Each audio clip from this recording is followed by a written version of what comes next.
اعوذ باللہ من الشیطان الرجیم بسم اللہ الرحمن الرحیم۔ سب سے پہلے تو نئے آنے والے ناظرین سے گزارش ہے کہ میرے ریڈ بٹن کو پش کر کے چینل کو سبسکرائب کریں اور ساتھ لگے بیل آئیکن کو دبا کے آل نوٹیفیکیشن کو آن کر دیں تاکہ میری ہر نئی آنے والی ویڈیو کا نوٹیفیکیشن آپ کو بر وقت مل سکے۔ پاکستانی سیاست میں جو ڈرامے ہو رہے ہیں اور میڈیا ان ڈراموں کو جتنا پروجیکٹ کرتا ہے، مجھے حیرانگی ہوتی ہے کہ ایشوز کو چھوڑ کے، ایشو ہے سب سے بڑا مہنگائی، اس کو چھوڑ کے فیصل واڈا صاحب نااہل ہو گئے، نااہل ہو گئے، نااہل ہو گئے۔ چھوٹی سی خبر لگی ہوئی ابھی میں دیکھ رہا ہوں کہ ان کو سپریم کورٹ میں اپیل کا حق دے دیا گیا ہے۔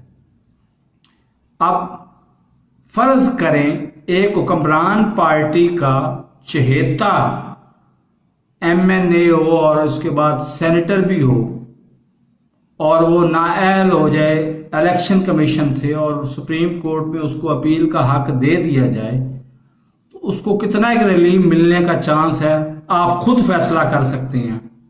میرے اس چینل کو سبسکرائب نہیں کیا تو سبسکرائب کر لیں، ساتھ لگے بیل آئیکن کو دبا کے نوٹیفیکیشن کو آن کر دیں تاکہ ہر نئی آنے والی ویڈیو کو نوٹیفیکیشن آپ کو بر وقت مل سکے۔ اللہ حافظ۔